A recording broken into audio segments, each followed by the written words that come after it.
Hi guys, welcome back to the channel. It is incredibly rainy and gloomy and cold outside. My hands are shaking. I'm not using the tripod, but we are gonna make a Mississippi pot roast, but a little bit different because it's my video and I'm going to.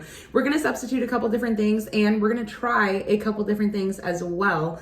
So you guys have to let me know if you guys have had it, if you guys have had it before and what you guys would add or not add and what you guys would change. Okay, my hands are shaking really bad. Okay, let's get into the video. For our meat, this looks so weird just like sitting there. That looks crazy. Anyway, what we are going to do, first off, I guess I should tell you what kind of meat this is. I have to look at the packaging. Okay, this is a 2.21 pound top round, is that what that shit says? Top round roast. Okay, I've said this a million times, whenever you are going to put anything in the crock pot, the slow cooker, the pressure cooker, use a cheap cut of meat. I cannot stress this enough. There is no point in buying something that is expensive, high quality, however, I guess high quality, whatever. Do not buy anything that is so expensive just to put it in the slow cooker. The slow cooker is going to turn anything that is like tough as nails or tough as a rock, whatever, it is going to make it just fall apart, juicy. That's just the way it is. That's what crock pots, that is what they do. Slow cooker, that's what we're gonna call it. Anyway, find something cheap, whatever the cheapest cut is. A friend happened to give it to me, so thank you. But do not buy anything expensive. Use a very cheap cut, whether it's a chuck roast, whether it's I can't think of any other big piece of meat, something cheap per pound, not just the price on the final price that you will be paying, but cheapest per pound. Anyway, we are going to season it pretty aggressively. I know I should be seasoning from high, but the one thing I don't like is the fact that the seasoning goes everywhere, and I'm just not a fan of that. Also, you guys typically see me cut roasts or big pieces of meat like this. Oh God, you guys see the mess? I hate having to clean up the stove after that. But anyway, you guys typically see me cut it into a million pieces and then I sear everything off. I'm gonna sear it off, but I'm not gonna chop it into a bunch of different pieces just because I don't feel like having to do all of that work. Granted, I already have the cutting board out, but still, I'm not doing all that. So I'm going to season it pretty heavily with some salt and pepper. And then we're gonna do this a bit differently. So of course it's my video and wouldn't be the same if I just made it the way everyone else does. So I always say, wait for your pan to heat up first before you add any oil, because that way you are heating, if I were to add it now, I would be heating the oil almost like I was frying something. And then when I go to put the meat in, it's gonna splatter everywhere. So I'm gonna wait for this to get hot. Also, yes, I am using a nonstick pot. I'm using a nonstick pan. Why? Because that's just what I took out of the dishwasher and it was clean, and instead of having to put it away, I'd just much rather put it in the sink and not feel like I have a million dishes to put away. So I'm going to, oh, that got very hot very quickly. We're gonna add a good amount of oil, of course, for coloring. Then I'm gonna take our meat and put it seasoned side down. Always place away from you, so start at the bottom, then go this way. And this is huge. Of course, remember, we are not expecting it to cook or even get remotely cooked from just this whole pan situation. That is what the crock pot's for. Once again, going to season pretty aggressively with salt and pepper. And for someone watching this video and they're like, oh, I don't want to have to sear it, that's a lot of work. So I will tell you, when you sear it, people say it locks in moisture and stuff like that. It does not. If you look it up scientifically, there is no such thing as locking in moisture. It's not a thing. But this is going to give you a lot more flavor because you are caramelizing the sugars, the proteins, the fat. You're caramelizing everything naturally already in the beef. So you're going to get a much better mouthfeel. But I will tell you, there have been plenty of times I have made recipes like this that I did not sear it because I was just tired. I was busy, lazy, whatever you want to say, however you want to call it. I guess I should have said that backwards, or I should have said it the other way around. Oh, anyway, we are going to sear this. I might add a bit more oil when it comes down to flip it over, but I'm going to let this sear for about 4 minutes and then we will come back. Feel free to put a lid or a splatter guard on it so that way you don't have a really big mess to clean up in the end. 4 minutes later, everything has curled up a lot of smoke. Oh my God, how am I gonna get under this? Okay. Beautiful. See, this is exactly, it's gonna get super loud as soon as I put it down. This is exactly what we are looking for. Caramelization, beautiful. I'm just gonna add a bit more oil so we can develop, once again, that beautiful color. Swirl everything around. Don't worry about the smoke, that is very normal. Okay, we are going really, really well with this. Look at this. Okay, got a nice crust, some nice little caramelized pieces. I'm gonna let this cook same about 4 minutes on the other side, and then we will be good to go with our next step. Now that we have our beef seared on both sides, I'm gonna bring it over to our crock pot.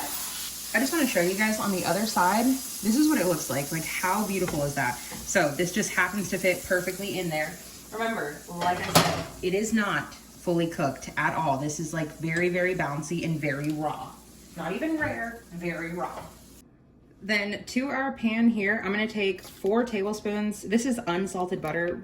Whether it's salted or unsalted, it really doesn't matter.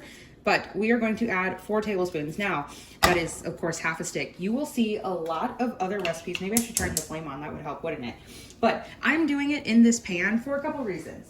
First reason, I do not feel like having to dirty another bowl and put something in the microwave. But then also, I wanna pick up all of these little flavor bits from the beef that I just got done cooking in this pan. So essentially it's a one pan thing, but you do have to put it in the crock pot, so maybe not.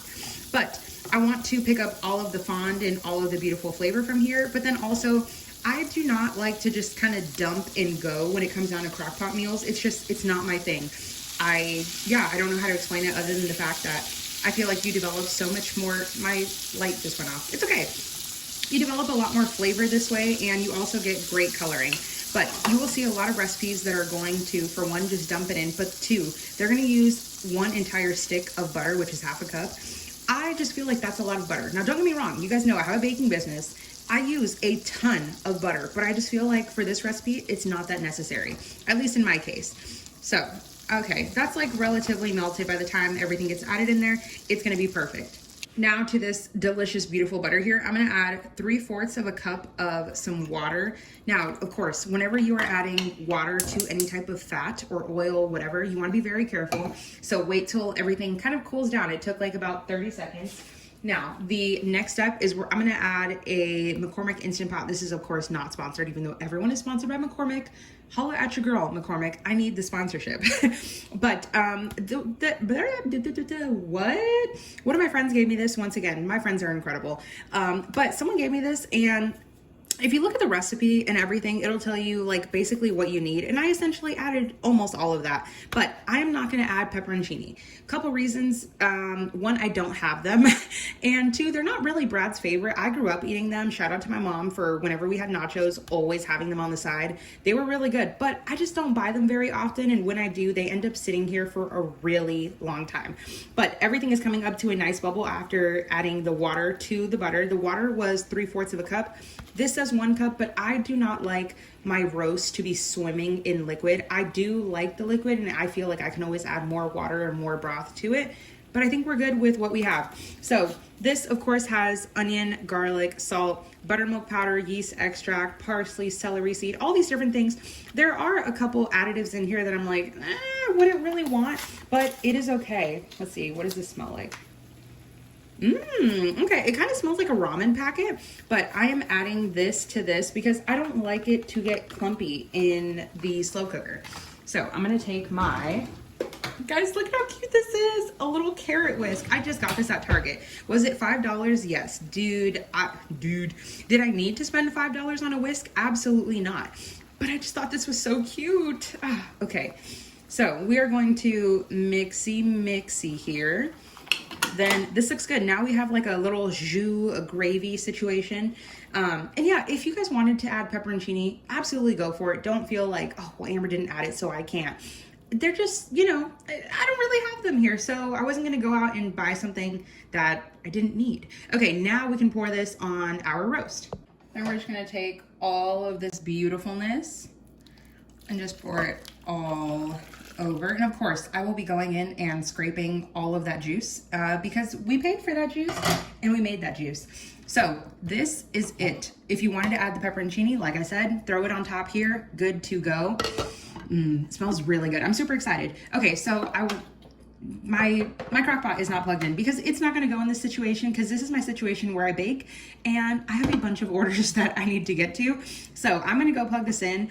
I'm going to let it go on low for 6 hours. The only thing that I've said a million times before that sucks about crock pot meals is, at least for my family, by the time we eat dinner, I like to get it in the crock pot by at least 10 a.m. If it is noon and I put it on low for 6 hours, that means dinner is going to be done by 6, and that's hopefully everything came out perfect. So I like to get it in by 10 a.m. and pray for the best. But I'm going to let this go for 6 hours and then we will come back. It has been 6 hours. Do you guys see all of this beautiful juice, for one? But just look at the way it's glistening. I know my flash is on, so you guys can't really see perfectly well, but, and it's literally so incredibly tender. This is like the worst tool I could have ever used for it, but just look at that. It's just falling apart, and it is so freaking good. I cannot wait to make mashed potatoes.